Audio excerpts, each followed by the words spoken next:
Why do I never visit Pretoriuskop despite it being one of my favorite camps in Kruger?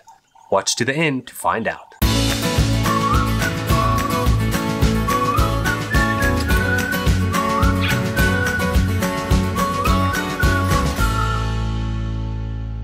Hi, I'm Phileas Steyn and I'm the safari expert, and today I'm going to tell you everything you need to know about Pretoriuskop.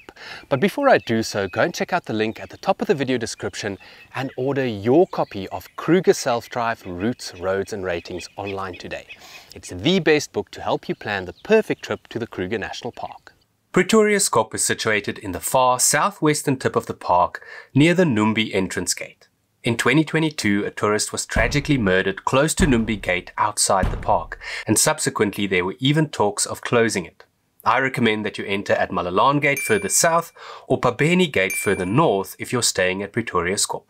The camp itself is one of the oldest in the park and is steeped in history. For instance, the Voliter Hut, which was built in 1930 as one of the first accommodation options for visitors to Kruger, can be found here.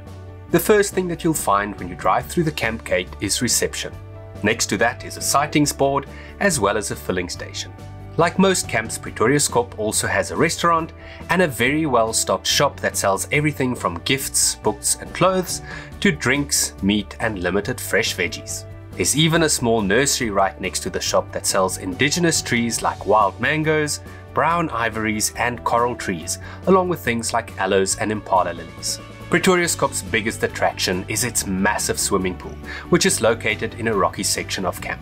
It has a kiddies pool at the top, from which water cascades down over the rocks to the main pool at the bottom. Alongside the pool is plenty of shade as well as seating areas on the sprawling green lawns, which are always very well kept. In fact, I'll go as far as saying that Pretoriuskop is the neatest and best maintained camp in the whole of Kruger. When you walk through camp, you get the sense that it's more than just a place to stay. The Sable Walking Trail, which starts near reception and that you can do on your own, takes you from one interesting point in camp to the next and includes information about the camp's history and interesting plants and trees that occur here. Along the way, you'll find benches to rest and relax on, and you'll see plenty of fruiting and flowering trees and plants that attract a myriad bird species as well as butterflies. Most of the units are located in two large circles, but my absolute favorite is the row of BD2 bungalows that overlook the massive lawn near the swimming pool. The tiny ES2 huts, which share communal bathrooms and kitchenettes, are also some of the most affordable in the whole of Kruger. The long, thin campsite along the western fence line consists of terraces and has no shortage of shade. Like most of Kruger's campsites, it has braai stands and power points, along with communal bathrooms and kitchenettes. So why would I never come to a camp that's so lovely to stay in? Well, it's because I come to Kruger for the animals. Game viewing around Pretoriuskop is extremely tough, mostly thanks to the fact that this area receives the highest rainfall in the entire park. The result is vegetation that's not only extremely dense, making it difficult to spot animals, but also relatively unpalatable.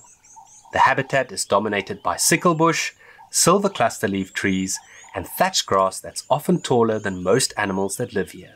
That doesn't necessarily mean that you won't see any animals.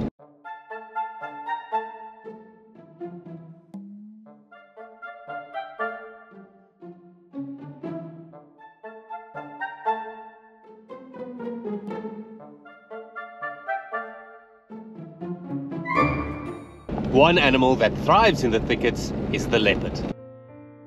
You've just got to hope and pray that it walks into the road right in front of you.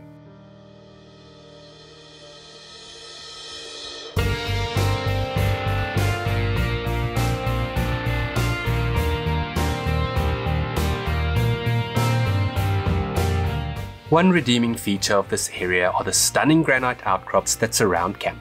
There are a number of short loops around these koppies, and I'm always amazed at what you can spot on top of these rocks.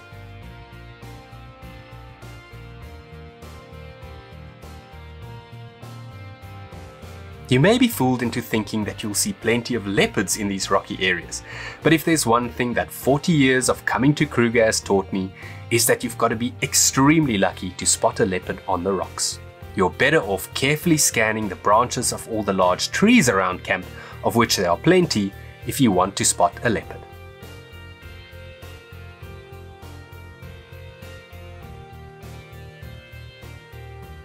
Rare antelope like sable and tsessebe are also seen here from time to time, along with black rhinos.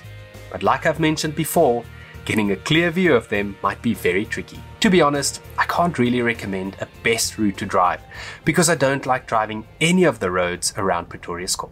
The truth is, it's one of the worst game viewing areas in the whole Kruger National Park, rivaled only by the likes of Punta Maria and Mupani. So who should come to Pretoriuskop? Well, if you don't want to drive to the far north of the park to escape the crowds, you can come here instead. It's usually not too busy, and it's perfect for people who like to spend a lot of time in camp.